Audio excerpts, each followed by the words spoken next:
الحمد لله وحده الصلاة والسلام على من لا نبي بعده وعلى آله وصحبه أجمعين. الله لا إله إلا هو الحي القيوم لا تأخذه سنة ولا نوم له ما في السماوات وما في الأرض من ذا الذي يشفع عنده إلا بإذنه يعلم ما بين أيديهم وما خلفهم ولا يحيطون بشيء من علمه إلا بما شاء وسع كرسيه السماوات والأرض ولا يؤوده حفظهما وهو العلي العظيم. إن الله وملائكته يصلون على النبي يا أيها الذين آمنوا صلوا عليه وسلموا تسليما. اللهم صل على سيدنا ومولانا محمد وعلى آل محمد وبارك وسلم. تمام احباب بآواز بلند پڑھیے الصلاۃ والسلام علیک یا رسول اللہ وعلی آلک واصحابک یا حبیب اللہ. قابل احترام، قابل قدر بزرگوں، بھائیوں، دوستوں اور ساتھیوں، السلام علیکم ورحمۃ اللہ وبرکاتہ. ناچیز کے لیے یہ بڑے شرف کی بات ہے کہ مجھے آج کی اس بابرکت پروقار روحانی اور نورانی محفل پاک میں حاضر ہونے کی سعادت نصیب ہوئی. میں سب سے پہلے آپ تمام تشریف لانے والے معزز اور محترم مہمانوں کو اصلاحی جماعت و عالمی تنظیم العارفین دربار عالیہ سلطان العارفین حضرت سقی سلطان باہو رحمۃ اللہ تعالی علیہ کی جانب سے خوش آمدید کہتا ہوں اور آپ کا خیر مقدم کرتا ہوں، اور اللہ تبارک و تعالی سے دعا گو ہوں کہ اللہ کریم یہاں موجود تمام بھائیوں اور بزرگوں کی اور جہاں جہاں تک یہ آواز جا رہی ہے، اللہ تبارک و تعالی سب کی ظاہری باطنی مشکلات آسان فرمائیں. اس شہر کو، اس خطے کو، اس کے گرد و نواح کو آفات سے، بلاؤں سے، وباؤں سے، مصیبتوں سے اللہ تبارک و تعالی محفوظ فرمائے اور ہمیں اپنے دین پہ استقامت عطا فرمائے. میرے بھائیوں اور بزرگوں، آج جو وقت چل رہا ہے، جو عہد چل رہا ہے، ہم سب بخوبی جانتے ہیں کہ یہ اپنے دامن میں جہاں کئی سہولتیں اور ترقی کے کئی نعرے اور دعوے رکھتا ہے، وہیں اس کے دامن کی کسی ایک آدھ گانٹھ میں سینکڑوں بلاؤں کی اور اخلاق کی آفتوں کی وبائیں بھی ہیں. اور جو اخلاقی تنزل ہے بالخصوص ہماری نوجوان اور آنے والی نسل میں، ہمارے لیے آج سب سے بڑا لمحہ فکریہ یہ ہونا چاہیے کہ ہمارے پاس ایسا کیا معیار ہو سکتا ہے، ایسا کیا لاہے عمل ہو سکتا ہے جس کے ذریعے ہم اپنے آپ کو بھی راہ راست پہ قائم رکھ سکیں اور ہماری آئندہ نسل بھی راہ راست پہ قائم رہ سکے. تو جب ہم اس معیار کا جائزہ لیتے ہیں، اس کی جستجو کرتے ہیں، اس کی تلاش کرتے ہیں کہ کوئی ایسا لاہ عمل ہمیں مل جائے، کوئی ایسا معیار ہمیں مل جائے، تو ہم صحابہ کرام رضوان اللہ علیہم اجمعین کی زندگیوں میں جانتے ہیں،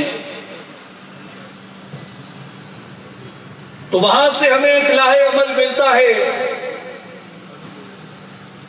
کہ اگر اس راستے کو، اس میتھڈ کو، اس طریقہ کار کو، اس لاہ عمل کو اختیار کرو گے تو نہ صرف تمہارا اپنا ایمان بھی محفوظ ہوگا، بلکہ تمہارے بچے اور تمہاری آئندہ نسل بھی اللہ کے فضل سے راہ ہدایت پہ گامزن رہے گی۔ اور وہ معیار اور وہ طریقہ کار اور وہ میتھڈ ہمارے لیے اس لیے ضروری ہے تلاش کرنا۔ قرآن کریم ہمیں یہ بتاتا ہے کہ تم صرف اپنے عمل کے لیے جواب دہ نہیں ہو، کہ جو تم نے کیا اس کا جواب تو تم نے دینا ہے، اس کی بارگاہ کے اندر، اس کی عدالت کے ترازو پہ تم سے تمہارے کیے کا تو جواب لیا ہی جائے گا۔ قرآن مجید فرماتا ہے یا ایھا الذین آمنوا قوا انفسکم واہلیکم نارا وقودھا الناس والحجارہ، اے ایمان والو اپنے آپ کو، اپنے اہل و عیال کو اس آگ سے بچاؤ جس آگ کا ایندھن لوگ اور پتھر بنیں گے۔ تو ہماری ذمہ داری صرف اپنے اعمال کی اصلاح نہیں ہے، بلکہ ہمارے عیال اور ہمارے اہل خانہ اور ہمارے بچے اور ہمارے گھر میں بیٹھے لوگ بھی ہماری نگہداشت میں آتے ہیں، جنہیں اس آگ سے محفوظ رکھنا قرآن کریم کی روح سے ہماری ذمہ داری بنتی ہے۔ تو ہمارے پاس وہ کون سا راستہ ہے؟ حدیث پاک سے تلاش کرتے ہیں۔ نبی اکرم صلی اللہ علیہ وآلہ وسلم نماز ادا فرمانے کے لیے مسجد نبوی میں جلوہ فرما ہے۔ ایک شخص کھڑا ہوتا ہے اور سوال کرتا ہے یا رسول اللہ متی قیام الساعہ، یا رسول اللہ صلی اللہ علیہ وسلم قیامت کب قائم کی جائے گی؟ متفق علیہ حدیث ہے، امام بخاری نے بھی روایت کیا، امام مسلم نے بھی روایت کیا رحمت اللہ علیہما۔ یا رسول اللہ قیامت کب قائم ہوگی؟ تو نبی اکرم صلی اللہ علیہ وآلہ وسلم نے نماز ادا فرمائی۔ جب آپ نے نماز ادا فرما لی، نماز ادا فرما لینے کے بعد آپ صلی اللہ علیہ وآلہ وسلم نے فرمایا کہ وہ شخص کدھر ہے جس نے مجھ سے قیامت کے بارے میں سوال کیا تھا؟ تو وہ شخص سامنے آیا، یا رسول اللہ صلی اللہ علیہ وسلم اس خاکسار نے سوال کیا تھا۔ آپ صلی اللہ علیہ وآلہ وسلم نے فرمایا ما اعددت لها، جس بارے میں تم پوچھ رہے ہو تم نے اس کی تیاری کتنی کی ہے؟ قیامت کا پوچھ رہے ہو کہ قیامت کب آئے گی، مجھے یہ بتاؤ کہ تم نے قیامت کی تیاری کتنی کی ہے؟ ہمارے ہاں بھی قیامت کے بارے میں ہم بڑی دلچسپی رکھتے ہیں، اور خاص کر سوشل میڈیا آنے کے بعد بعض ایسی ڈاکیومنٹریز ہیں جنہیں دیکھ کے انسان کو بڑا اشتیاق ہوتا ہے قیامت کے بارے میں جاننے کا۔ احوال قیامت اور خاص کر فتن کے ابواب پڑھ کر انسان یہ سوچتا ہے، جیسے سیدنا علی کرم اللہ وجہ الکریم کا قول مبارک ہے، آپ سے پوچھا گیا کہ قریب کیا ہے؟ آپ نے فرمایا موت۔ اور پوچھا گیا قریب تر کیا ہے؟ آپ نے فرمایا قیامت۔ تو قیامت اتنے قریب ہے نبی اکرم صلی اللہ علیہ وآلہ وسلم نے فرمایا کہ مجھے اور قیامت کو ایسے بھیجا گیا ہے آگے پیچھے.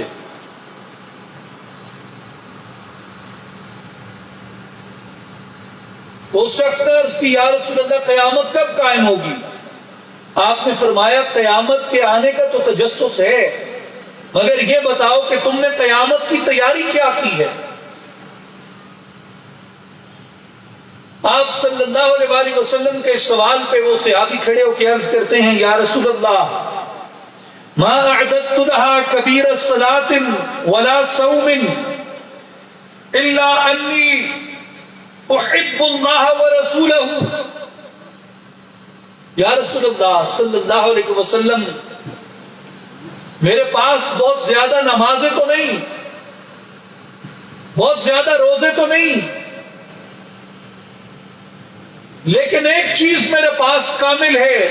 اور وہ اللہ اور اس کے رسول صلی اللہ علیہ وآلہ وسلم کی محبت ہے. آپ صلی اللہ علیہ وآلہ وسلم نے فرمایا المرء مع من احب وانت مع من احببت. حضور نے فرمایا کہ اے میرے صحابی قیامت کے دن ہر شخص اس کے ساتھ ہوگا جس سے وہ محبت کرتا ہے اور تو بھی اس کے ساتھ ہوگا جس سے تو محبت کرتا ہے. صحابہ کرام رضوان اللہ علیہم اجمعین فرماتے ہیں کہ اسلام قبول کرنے کے بعد ہم نے کسی موقع پہ صحابہ کرام کو اتنا خوش نہیں دیکھا تھا جتنا سرکار اسلام کے اس فرمان مبارک پہ خوش دیکھا. میرے بھائیوں اور بزرگوں، صحابہ سے بہتر نمازوں کی پاسداری کرنے والا کوئی نہ تھا، صحابہ سے بہتر روزوں کی نگہداشت کرنے والا کوئی نہ تھا، صحابہ سے بہتر صدقات دینے والا کوئی نہ تھا، صحابہ سے بہتر جہاد کسی نے نہیں کیا، صحابہ سے بہتر اعمال صالحہ کسی کے نہیں تھے. لیکن جب پوچھا کہ تمہاری تیاری کیا ہے تو باوجود اس کے کہ سید الانبیاء کی امامت میں اور اقتداء میں نمازیں پڑھی، میرے اعمال کیا ہیں؟ ہمارے اعمال کیا ہیں؟ ہم ان نمازوں پہ فخر کرتے ہیں جو ہم نے حرم مکی میں ادا کی ہیں، ہم ان نمازوں پہ فخر کرتے ہیں جو ہم نے حرم نبوی میں ادا، مسجد نبوی میں ادا کی یا ریاض الجنہ میں ادا کی. لیکن وہ لوگ جنہوں نے سید الانبیاء کی ابتداء میں نمازیں پڑھی، سید الانبیاء کے ساتھ روزے رکھے، سید الانبیاء کے ساتھ کعبہ کا طواف کیا، سید الانبیاء کے ساتھ جہاد کیا، سید الانبیاء کے ساتھ اعمال صالحہ کیے، وہ یہ کہتے ہیں یا رسول اللہ نمازیں بھی ہیں، روزے بھی ہیں، صدقات بھی ہیں، نیکیاں بھی ہیں، اعمال صالحہ بھی ہیں، لیکن قیامت کے دن کے لیے اگر کسی چیز پہ مان ہے تو میرے آقا اللہ کی محبت پہ ہے اور تیری محبت پہ ہے. یا رسول اللہ اللہ کی محبت پہ مان ہے اور آپ کی محبت پہ مان ہے. فرمایا جس سے محبت کرتے ہو قیامت کے دن اسی کے ساتھ کھڑے کیے جاؤ گے. صحابہ کرام رضوان اللہ علیہم اجمعین اپنی عافیت، اپنی عاقبت اور اپنی بہتری محبت رسول صلی اللہ علیہ وآلہ وسلم میں سمجھتے تھے کہ حضور کے عشق کا دیا، حضور کے عشق کی شمع، حضور کی محبت کا چراغ اپنے سینے کے اندر روشن کر لیا جائے. ہر وقت نبی پاک علیہ السلام کے ذکر میں، نبی پاک کی فکر میں، نبی پاک کے تصور میں، نبی پاک کے خیال میں رہا جائے. حضور کی لگن میں، حضور کی جستجو میں رہا جائے. اور جب اس معیار کو اس محترم معزز جماعت نے حاصل کر لیا اور یہ جان لیا کہ ہماری اس دنیا میں نجات کس چیز میں ہے، ہماری قبر میں روشنی کس چیز سے ہوگی، ہماری قیامت کے دن نجات کس چیز میں ہوگی؟ جب اس چیز کو جان لیا تو ان صحابہ کرام رضوان اللہ علیہم اجمعین نے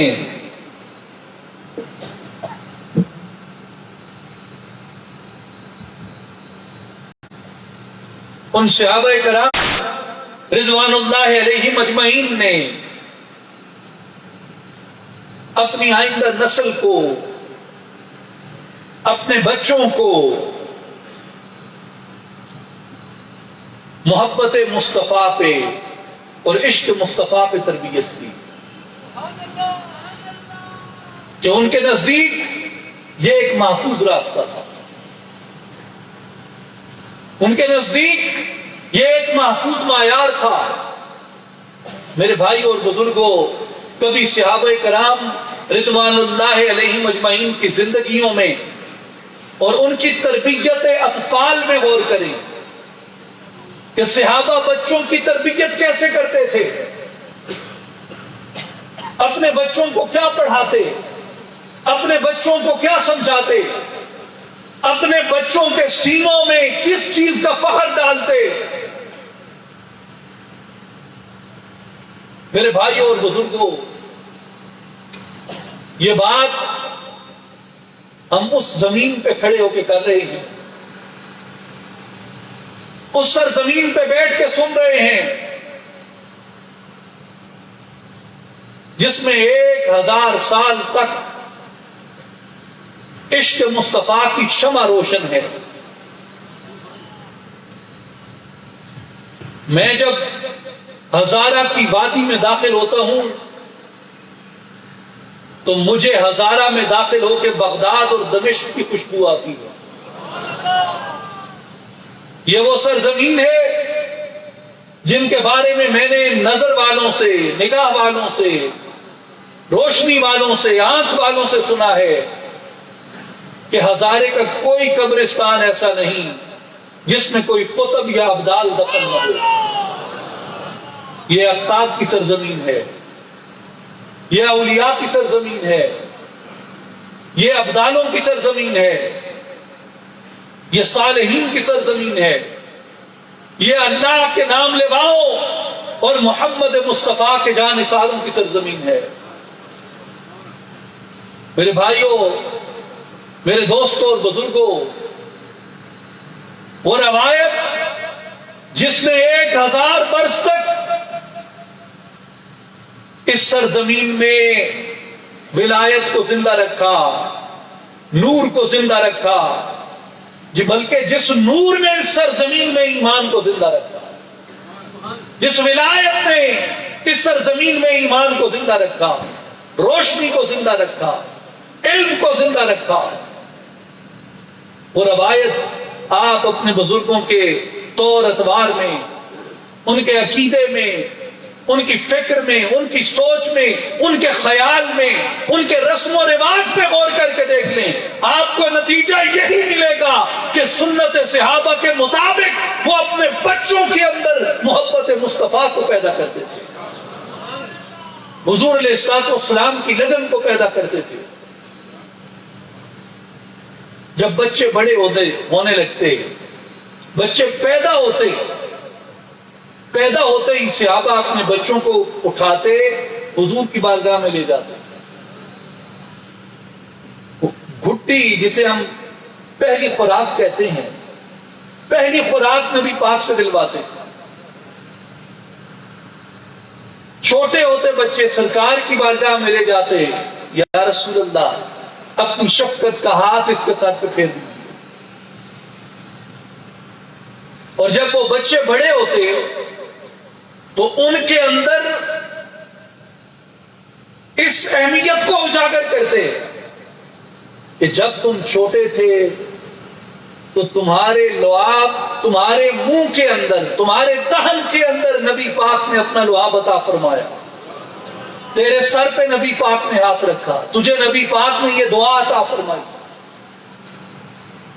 تیرے لیے نبی پاک علیہ الصلوۃ والسلام نے علم کی دعا کی، تیرے لیے نبی پاک علیہ الصلوۃ والسلام نے فقہ کی دعا کی، تیرے لیے نبی پاک علیہ السلام نے نجات کی دعا فرمائی، تیرے لیے نبی پاک علیہ السلام نے فتح کی دعا فرمائی. اور ان صحابہ کا وہ جو صغار تھے، بچے تھے حضور کے زمانے میں، جو چھوٹے تھے، جب بڑے ہوئے تو مسلمانوں کی جماعت میں، دنیا اسلام میں ان کا یہ امتیاز بنا کہ یہ وہ خوش نصیب ہیں جنہیں نبی پاک علیہ السلام نے اپنے الفاظ کے، اپنے لعاب کے، اپنی رحمت کے ان مبارک نوازشات اور انعامات سے مالا مال فرمایا ہے. مثال کے طور پہ سیدہ اسماء بنت ابی بکر رضی اللہ عنہما، آپ روایت فرماتی ہیں کہ جس وقت میرے ہاں عبداللہ کی پیدائش ہوئی رضی اللہ تعالیٰ عنہ، سیدنا عبداللہ ابن زبیر اور سیدہ اسماء بنت ابی بکر جو ہیں وہ امیر المؤمنین خلیفہ اول سیدنا ابو بکر صدیق رضی اللہ تعالیٰ عنہ کی شہزادی ہیں، اور صحابی رسول جو عشرہ مبشرہ میں شامل ہیں سیدنا زبیر ابن عوام رضی اللہ تعالیٰ عنہ، ان کی زوجہ عالیہ تھی ام المومنین سیدہ عائشہ صدیقہ رضی اللہ تعالیٰ عنہ کی بہن تھی. آپ کے بیٹے ہیں عبداللہ ابن زبیر رضی اللہ تعالیٰ عنہ. حضرت اسماء فرماتی ہیں جب زبیر پیدا ہوئے تو میں ان کو اٹھا کے لے گئی نبی پاک علیہ الصلوۃ والسلام کی بارگاہ اقدس میں. حضور صلی اللہ علیہ وآلہ وسلم نے عبداللہ ابن زبیر کو اپنی گود میں اٹھایا اور گود میں اٹھا کے کھجور منگوائی، اور آپ صلی اللہ علیہ وآلہ وسلم نے اس کھجور کو چوسا، چبایا، اور اس پہ آپ کے وہ لعاب مبارک لگے تو آپ نے وہ کھجور اپنے ہاتھوں سے لے کے عبداللہ ابن زبیر کے منہ میں ڈالی، اور سرکار کے لعاب سرکار کے ہاتھ سے عبداللہ ابن زبیر اس کھجور کو چوستے رہے. اور حضرت اسماء فرماتی ہیں ثم دعا له وبرك عليه، کہ آپ صلی اللہ علیہ وآلہ وسلم نے عبداللہ ابن زبیر کے حق میں دعائے خیر فرمائی اور ان کے لیے دعائے برکت فرمائی. امام بخاری نے کتاب المناقب میں اس حدیث کو روایت کیا ہے. امام بخاری کتاب العقیقہ میں حضرت ام سلیم رضی اللہ عنہا سے روایت کرتے ہیں، آپ فرماتی ہیں فولدت غلاما قال لي ابو طلحة احفظه حتى تأتي به النبي صلی اللہ علیہ وآلہ وسلم. آپ فرماتی ہیں کہ جس وقت میرا بیٹا پیدا ہوا تو میرے شوہر ابو طلحہ رضی اللہ تعالیٰ عنہ نے فرمایا کہ احفظه، اس کی حفاظت کرنا، نگرانی کرنا، حتی تأتی بها النبی صلی اللہ علیہ وآلہ وسلم، یہاں تک کہ ہم اسے لے کے سرکار کے در اقدس پہ نہ پہنچ جائیں. کس چیز کی نگرانی کرنا، کس چیز کی حفاظت کرنا؟ کہ اس کے منہ کے اندر، اس کے دہن کے اندر اس سے پہلے کہ کوئی اور چیز جائے، سب سے پہلے نبی پاک علیہ الصلوۃ والسلام کے دست مبارک سے کوئی گھٹی جانی چاہیے. اور یہی روایت امام بخاری رحمت اللہ علیہ نے کتاب اللباس میں روایت کی، جہاں سیدنا انس رضی اللہ تعالیٰ عنہ فرماتے ہیں قالت لی یا انس انظر هذا الغلام فلا يصيبن شيئا حتى تغدو به الى النبي صلی اللہ علیہ وآلہ وسلم يحنكه. حضرت انس فرماتے ہیں کہ میری والدہ مجھے فرماتی ہیں کہ بیٹا، یہ جو بیٹا پیدا ہوا ہے صبح تک اس کی حفاظت کرنا، کہ یہ کوئی چیز کھائے نہیں، کوئی چیز پیے نہیں، اسے سب سے پہلے لے کے ہم سید دو عالم صلی اللہ علیہ وآلہ وسلم کی بارگاہ اقدس میں جائیں گے. سرکار کی گھٹی ملے گی تو اس کا سلسلہ غذا شروع ہوگا. فرماتی ہیں کہ ہم اسے لے کے سرکار دو عالم صلی اللہ علیہ وآلہ وسلم کی بارگاہ میں گئے. سرکار دو عالم صلی اللہ علیہ وآلہ وسلم نے اپنے دست مبارک سے پہلی خوراک عطا فرمائی. جب بچے چھوٹے ہوتے، کچھ شعور کی عمر کو پہنچتے، تو صحابہ اپنے بچوں کو اٹھاتے اور آپ صلی اللہ علیہ وآلہ وسلم کی بارگاہ اقدس میں لے جاتے، عرض کرتے یا رسول اللہ صلی اللہ علیہ وسلم ہمارے بچوں کو بیعت فرمائیے. امام بخاری رحمۃ اللہ علیہ نے کتاب الشریکہ میں اور امام ابو داؤد رحمۃ اللہ علیہ نے کتاب الخراج میں اس حدیث پاک کو نقل کیا. عبداللہ ابن حشام اپنے دادا سے روایت کرتے ہیں اور وہ فرماتے ہیں کہ انہوں نے نبی پاک علیہ الصلوۃ والسلام کا زمانہ پایا تھا، اور جس وقت وہ پیدا ہوئے تو ان کی والدہ زینب بنت حمید اپنے بیٹے کو نبی پاک علیہ الصلوۃ والسلام کی بارگاہ میں لے گئیں جبکہ وہ چھوٹے تھے، اور حضور صلی اللہ علیہ وآلہ وسلم کی بارگاہ میں جا کے عرض کرتی ہیں یا رسول اللہ بایعہ، حضور آپ کا غلام ہے، قبول فرمائیے، اسے بیعت فرما دیجیے. نبی پاک علیہ الصلوۃ والسلام نے فرمایا هو صغیر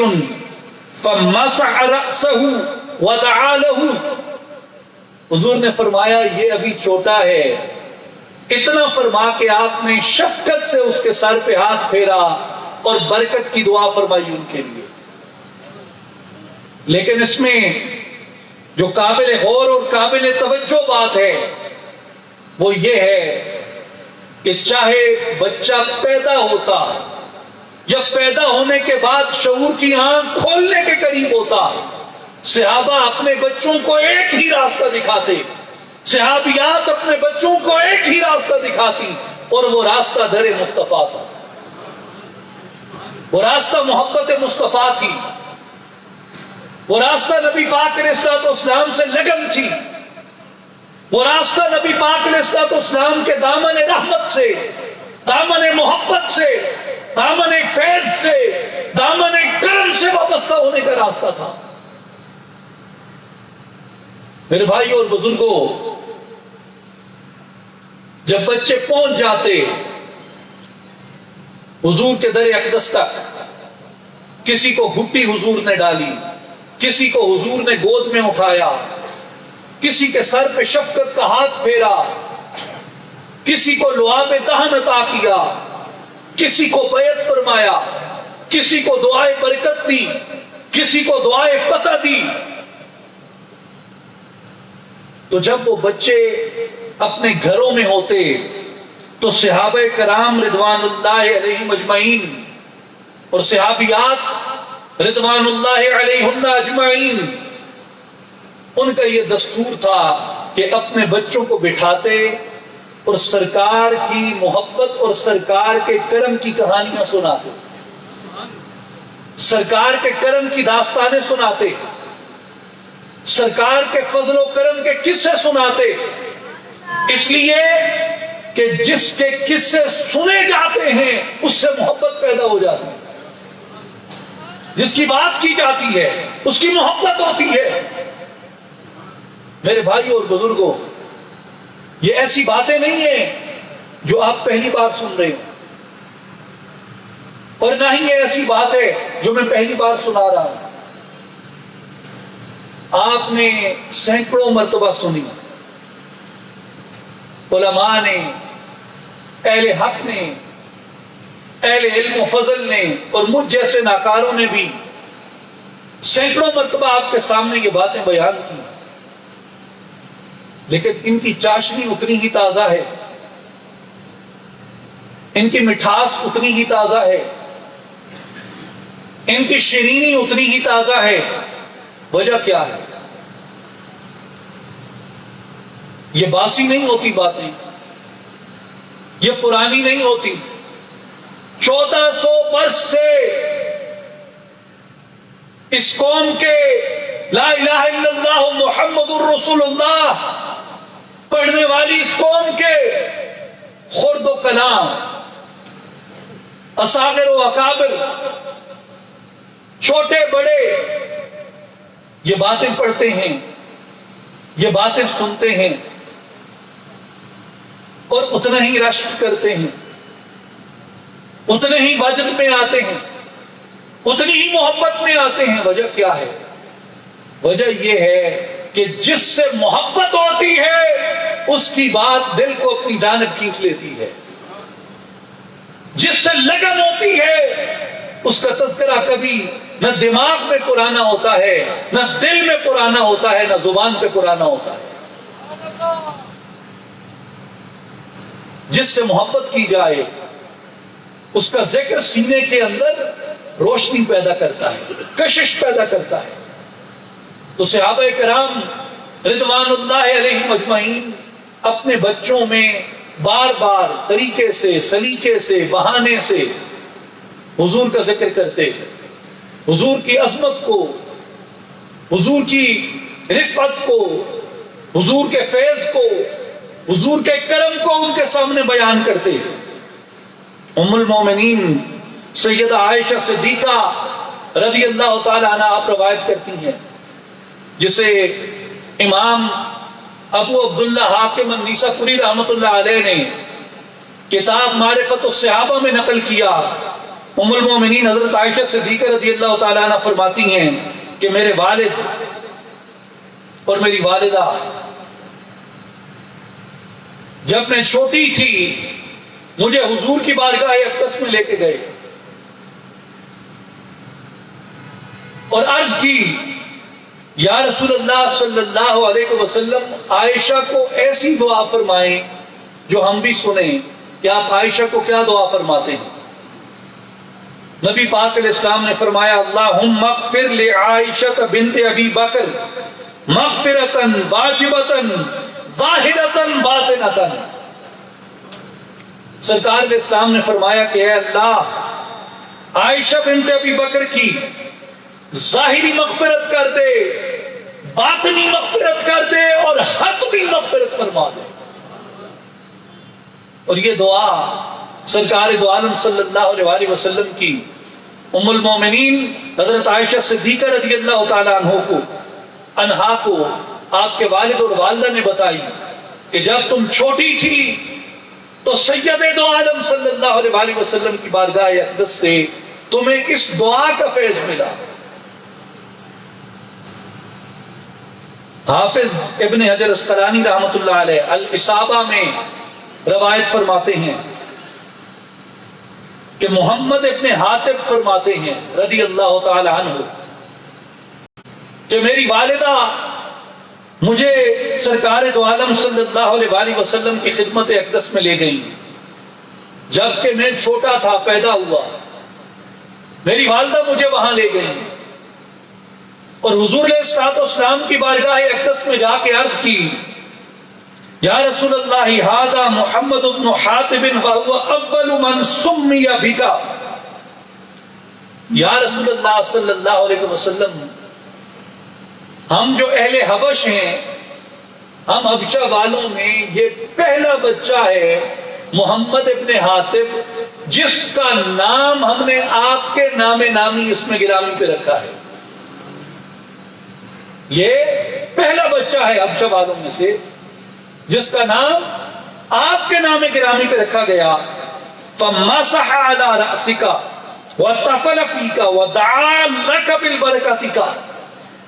تو محمد ابن حاتب کہتے ہیں کہ میری ماں نے مجھے بتایا کہ رسول پاک صلی اللہ علیہ وسلم نے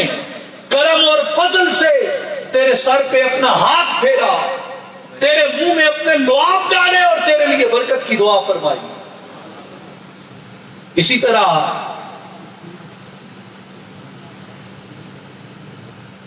عبداللہ ابن عمر رضی اللہ عنہما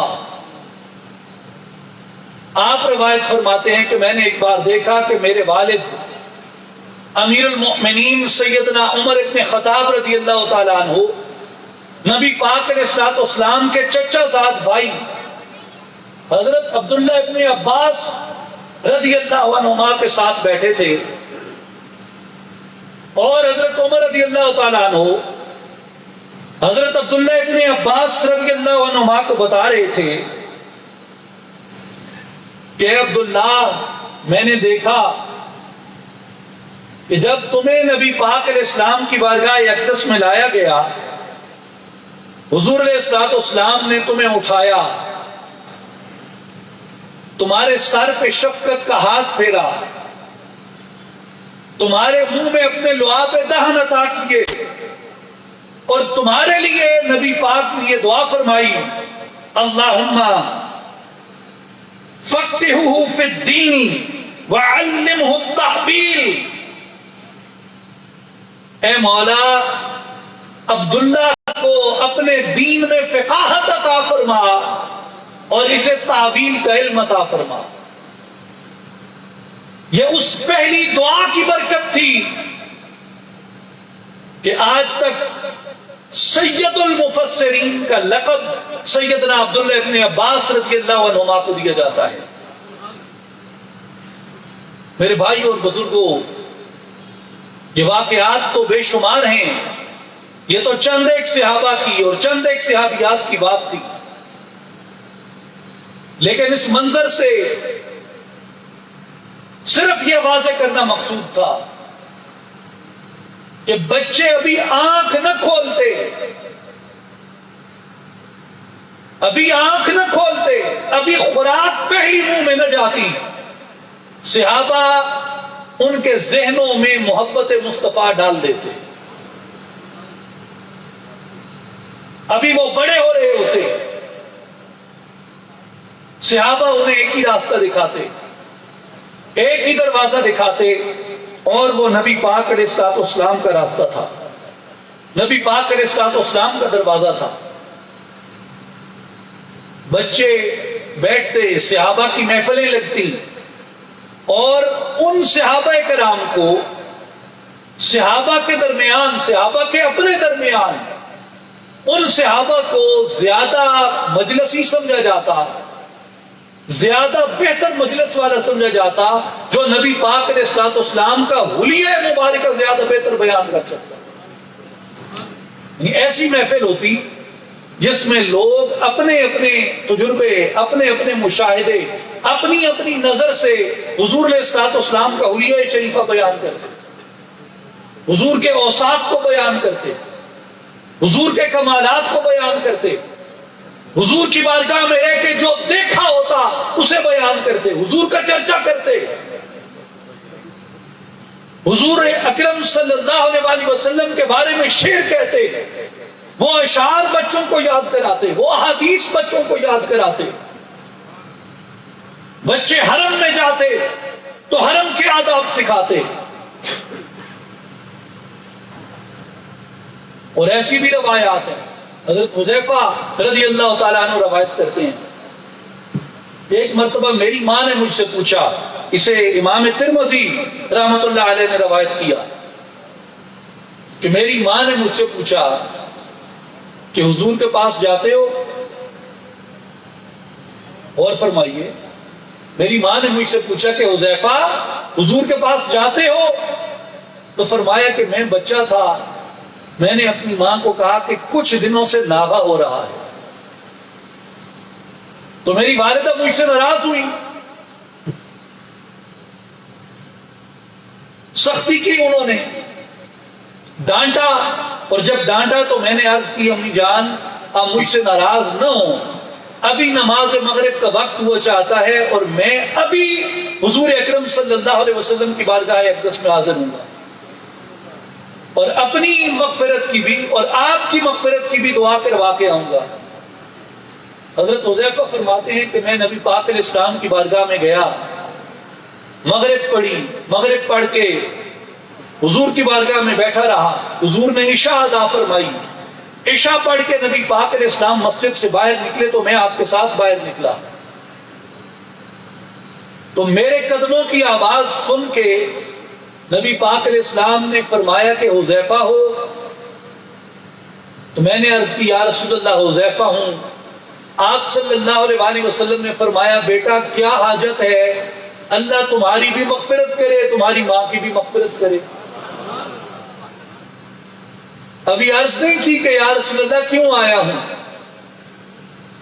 زبان سے نہیں کہا کہ یا رسول اللہ کون سی دعا لینے آیا ہوں، لیکن وہ آنکھیں جن میں ماں ذات کا سرما تھا، وہ یہ تو مصطفیٰ کریم علیہ السلام کی آنکھیں ہیں۔ حضور کے غلاموں کے غلاموں کے غلاموں کے غلاموں کے غلاموں کے غلاموں کو اللہ نے ایسی آنکھیں عطا فرمائی ہیں جن کے آگے کوئی پردہ کوئی حجاب عائل نہیں ہوتا۔ یہ جو آنکھ ہے نا، جسے چشم بصارت کہتے ہیں، یہ بصیرت نہیں ہے، یہ بصارت ہے۔ یہ آنکھ ہے،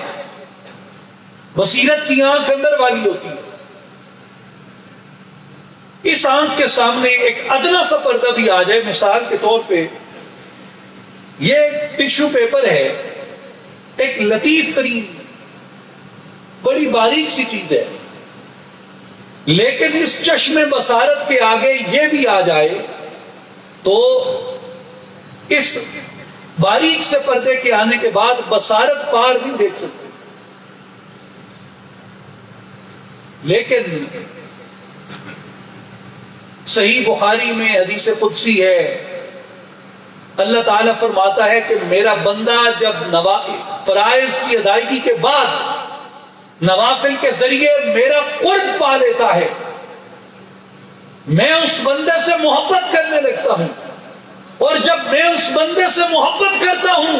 تو اس کو میں یہ مقام عطا کر دیتا ہوں، میں اس کے کان بن جاتا ہوں جن سے وہ سنتا ہے، میں اس کی آنکھیں بن جاتا ہوں جن سے وہ دیکھتا ہے۔ حضور نے فرمایا مومن کی دور اندیشی سے ڈرو، اس لیے کہ مومن خدا کے نور سے دیکھتا ہے۔ یورپ زی مقام آگاہ نیست، چشم او ینظر بنور اللہ نیست۔ حکیم الامت علامہ اقبال نے کہا کہ یورپ کی بدقسمتی یہ ہے کہ وہ صرف چشم بصارت تک پھنسا ہے، ظاہری حس تک پھنسا ہے، اس کی آنکھوں کو ابھی چشم باطن میسر نہیں، کیونکہ جو دل کی آنکھ ہے، حدیث پاک کی روح سے دل کی آنکھ وہ آنکھ ہوتی ہے جو اندر کا احوال بھی جان لیتی ہے، پردوں کے پار بھی دیکھ لیتی ہے، صرف پردوں کے پار نہیں زمانوں کے پار بھی دیکھ لیتی ہے۔ ایسی آنکھیں اللہ نے ان کو بخشی ہیں، اور وہ تو چشم مصطفیٰ تھی جس میں ماذاق کا سرما تھا، جو وہاں تک گئی کہ جبریل سدرہ ازو بازمان بدو گفت سالار بیت الحرام کہ اے حاملے وہی برتر خرام، چدر دوستی مخلصم یافتی، ان آنند صحبت چرا تافتی۔ جب سدرہ تک پہنچے تو سدرہ کے پردے کے پاس جا کے جبریل روک گئے، فرمایا جبریل چدر دوستی مخلصم یافتی، اگر مجھے دوستی میں مخلص پایا ہے، ان آنند صحبت چرا تافتی۔ سدرہ تک پہنچتے چلتے تھے وہ کیا وجہ ہے؟ جبریل امین عرض کرتے ہیں اگر یک سرے منہ برتر کرم، یا رسول اللہ میں نے ایک بال کے برابر بھی اگر یہاں سے آگے پر کیے، فروغ تجلی میں سوزت پرم، تجلیات کی کثرت میرے پروں کو جلا دے۔ سدرہ کا وہ مقام جہاں جبریل رک گئے، چشم مصطفیٰ وہاں سے بھی آگے جاتی ہے۔ تو حذیفہ کی بات جان لینا تو ایک معمولی بات۔ فرمایا حذیفہ کیا حاجت ہے، اللہ تمہاری اور تمہاری ماں کی مغفرت فرمائے۔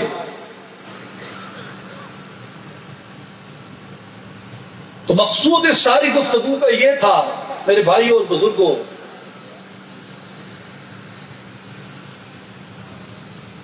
کہ ہمارے پاس سوائے اس کے کوئی محفوظ راستہ نہیں کہ حضور صلی اللہ علیہ وآلہ وسلم کے اسوہ شریفہ پہ عمل پیرا ہوا جائے، اور حضور علیہ الصلوۃ والسلام کے اسوہ شریفہ پہ عمل پیرا ہونے کا کوئی راستہ نہیں سوائے محبت کے، سوائے محبت کے۔ میرے بھائیو یاد رکھیں، دین، ایمان، محبت یہ ایسے جذبے نہیں ہیں جو کسی حاکم کے عصا سے، کسی جابر کی تلوار سے آپ کسی کے سینے میں ڈال سکیں۔ ایمان دل کا معاملہ ہے، محبت دل کا معاملہ ہے۔ جو فرق ہے اولیاء کاملین کا طریق تبلیغ اور ریچولسٹ اپروچ کے ساتھ جو تربیت کی جاتی ہے، اس میں بنیادی فرق محبت ہے۔ اولیاء کرام کے راستے میں سختی نہیں ہے، جبر نہیں ہے، زبردستی نہیں ہے، لاٹھی نہیں ہے، مار پٹائی نہیں ہے، محبت ہے۔ اور ایمان وہی ہے جسے آپ محبت سے قبول کرتے ہیں، اور جو حاکم کے خوف سے مسلط ہو، پیر کے خوف سے مسلط ہو، مولوی کے خوف سے مسلط ہو، ماں باپ کے خوف سے مسلط ہو، استاد کے خوف سے مسلط ہو، وہ لاٹھی ہٹتے ہی وہ عمل بھی جاتا رہتا ہے۔ لاٹھی ہٹی تو عمل بھی گیا، کیوں کہ وہ عمل محبت سے تو نہیں تھا، لاٹھی کے خوف سے تھا۔ لاٹھی ہٹی تو عمل بھی گیا۔ اس لیے ایک ہی راستہ ہے حضور صلی اللہ علیہ وآلہ وسلم کے اسوہ مبارکہ پہ کامل طور پہ عمل پیرا ہونے کا، اور وہ راستہ ہے کہ حضور کی محبت پیدا ہو جائے، حضور کا عشق سینوں میں پیدا ہو جائے۔ اور بچہ جب چھوٹا ہو اسے لاوارث پہ چھوڑیں۔ لاوارث کا یہ مطلب نہیں ہے کہ اس کے سر پہ ماں کا سایہ نہیں، یا اس کے سر پہ باپ کا سایہ نہیں، یا اس کے سر پہ بڑے کا سایہ نہیں۔ لاوارث وہ ہے جس کو کوئی اس کے نبی سے تعلق دینے والا نہیں، جسے کوئی اس کے نبی کی محبت بتانے والا نہیں ہے۔ لاوارث وہ ہے جس کی عاقبت کی کسی کو فکر نہیں۔ لاوارث وہ ہے جس کے اپنے ماں باپ اپنے ہاتھوں سے بچوں کو جہنم میں دھکیلیں، آگ میں دھکیلیں، تیش میں دھکیلیں، آگ میں دھکیلیں، وہ لاوارث ہے۔ بھلے کوئی یتیم ہے، سر پہ ماں باپ کا سایہ نہ ہو، مگر کوئی انگلی پکڑ کے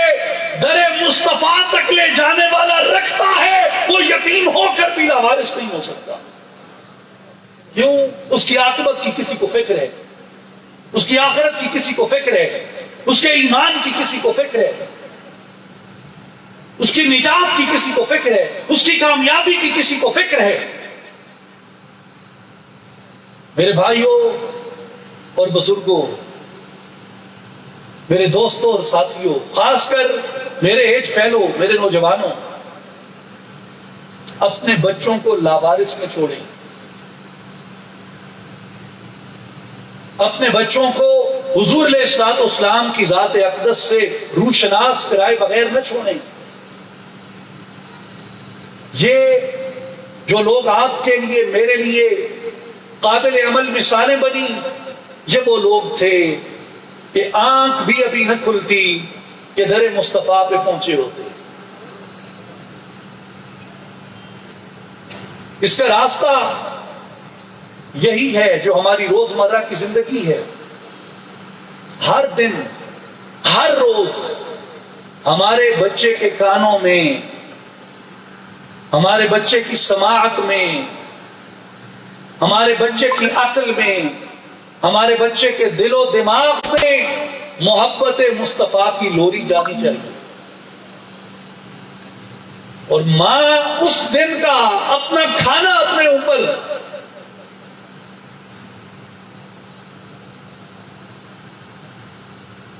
جائز نہ سمجھے جس دن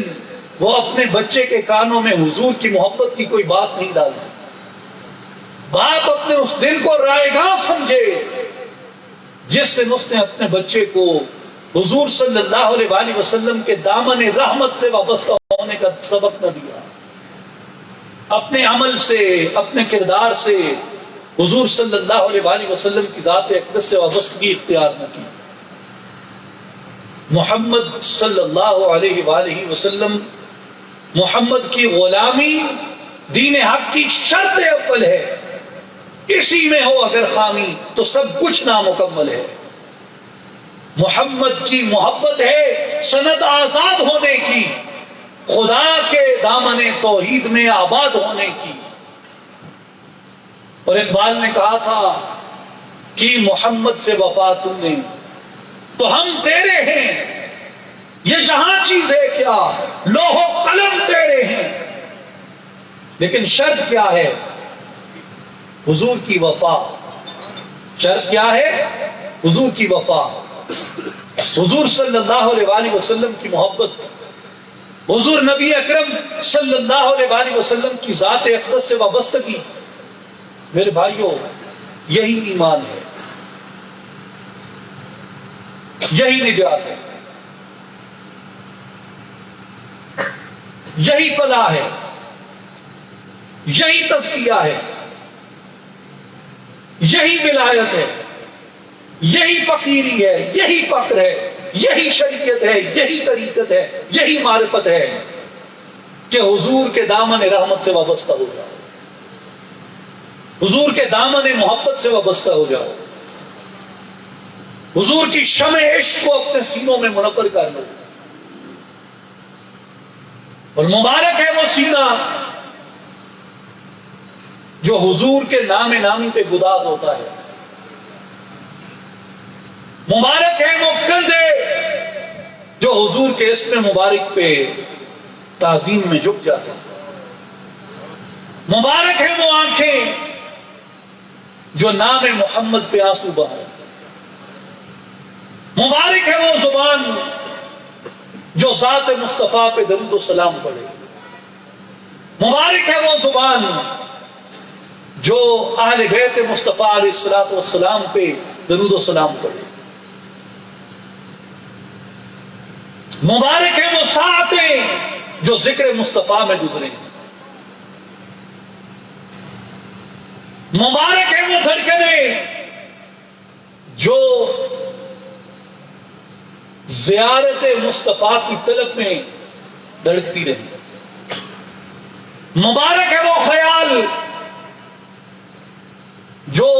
حضور کی ذات کے لیے آیا، حضور کے اسم کے لیے آیا، حضور کے شہر کے لیے آیا، حضور کے پیاروں کے لیے آیا،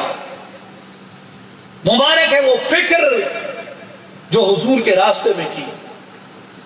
مبارک ہے وہ مجلس جو حضور کے نام پہ بپا ہو، مبارک ہے وہ لوگ جو حضور کے نام پہ جمع ہوتے ہیں، حضور کے نام پہ منتشر ہوتے ہیں، مبارک ہے وہ جدوجہد جو حضور کے راستے میں کی گئی، مبارک ہے وہ سر جو حضور کے راستے میں قربان ہوا، دل ہے وہ دل جو تیری جان سے سرشار ہوا، سر ہے وہ سر جو تیری راہ میں قربان ہوا۔ نعرہ تکبیر، نعرہ رسالت، نعرہ حیدری، نعرہ غوثیہ، نعرہ سلطانیہ۔ دل ہے وہ دل جو تیری یاد سے سرشار ہوا،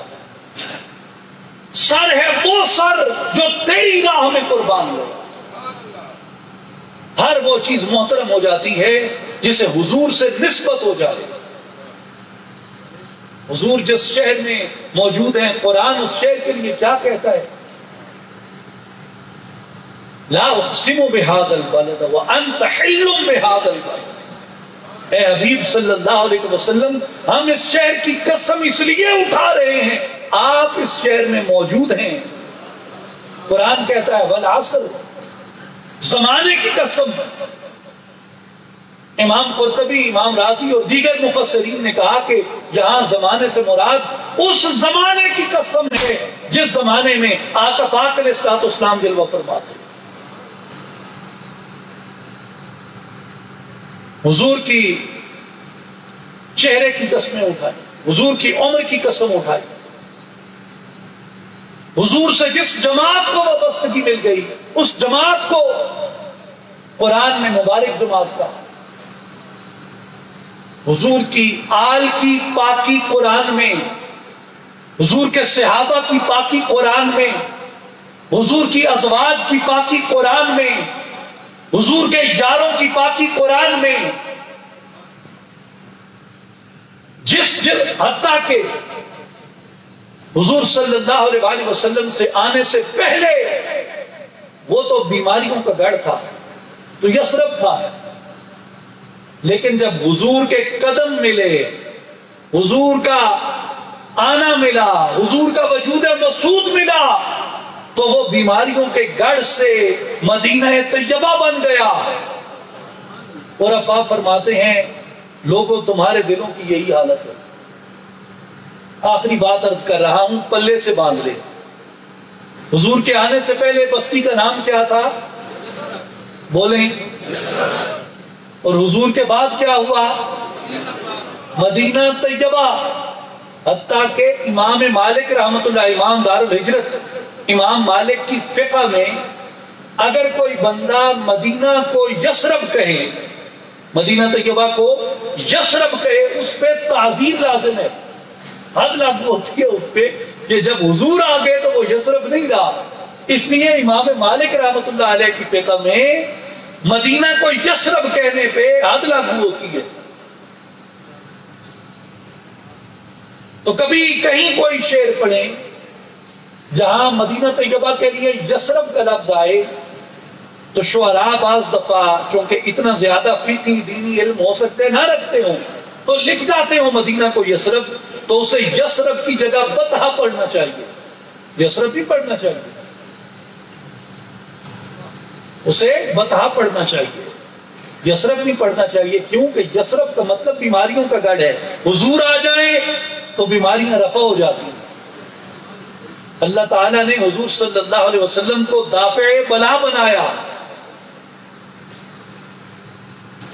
تو یہ حالت مومن کے دل کی ہے. جب تک حضور کا ذکر نہیں آتا، حضور کی یاد نہیں آتی، حضور کا عشق نہیں آتا، حضور کی محبت نہیں آتی، دل یثرب رہتا. دل، بولیں، دل یثرب رہتا ہے. لیکن جب کملی والے کی محبت آ جاتی ہے، کملی والے کا نام آ جاتا ہے، کملی والے کا ذکر آ جاتا ہے، یہ یثرب مدینہ بن جاتا ہے. یہ یثرب مدینہ بن جاتا ہے. میرے بھائی اور بزرگوں، اپنے سینوں کو یثرب سے مدینہ بنا لو، اپنے بچوں کے سینوں کو مدینہ بنا لو، ان کے سینے حضور کی محبت سے، حضور کے عشق سے روشن اور منور ہوں. فقیرانہ آئے صدا کر چلے، میاں خوش رہو ہم دعا کر چلے. حاضری کا، گفتگو کا، مجلس کا، محفل کا مقصود یہی تھا کہ اپنے آقا کی بات کی جائے، اپنے آقا کا ذکر کیا جائے اور اس ذکر کو دہرایا جائے اور اپنے سینے اس ذکر سے ایسے منور کیے جائیں کہ ایک عہد وابستہ ہو، ایک پیمان وابستہ ہو، ایک وعدہ وابستہ ہو کہ یہ ذکر ہماری اس محفل تک نہیں ہے بلکہ ہماری زندگی کے عمل میں اور ہماری آئندہ نسلوں کی زندگی میں یہ ذکر جاری ہے. اصلاحی جماعت عالمی تنظیم العارفین کی یہی دعوت ہے، یہی مشن ہے کہ عشق مصطفیٰ سے اپنے کردار روشن کیے جائیں، حضور کے اخلاق کو اختیار کیا جائے اور اپنی آئندہ نسل کو حضور کی محبت سے روشناس کروایا جائے. حضرت سلطان العارفین سلطان باہو رحمۃ اللہ علیہ کے ان الفاظ کے ساتھ اور حکیم الامت علامہ محمد اقبال رحمۃ اللہ علیہ کے ان الفاظ کے ساتھ اجازت چاہوں گا بے بسم اللہ اسم اللہ دا ایوی گہنا بھارا ہوں نال شفاعت سرور عالم چھٹسی عالم سارا ہوں حدوں بے حد درود نبی تے جس دا ایڈ پسارا ہوں میں قربان تنہا تو یا حضرت باہو جنہ ملیا نبی سہارا ہوں مسلمان فقیر گج کلاہے رمی دس سینہ او سوز آہے دلش نالد چرا نالد ندانت نگاہے یا رسول اللہ نگاہے نگاہے یا رسول اللہ نگاہے ان اللہ و ملائکتہ یصلون علی النبی یا ایھا الذین آمنوا صلوا علیہ وسلموا تسلیما اللہم صل علی سیدنا و مولانا محمد وآل محمد واصحاب محمد وازواج محمد وبارک وسلم وآخر دعوانا ان الحمد للہ رب العالمین.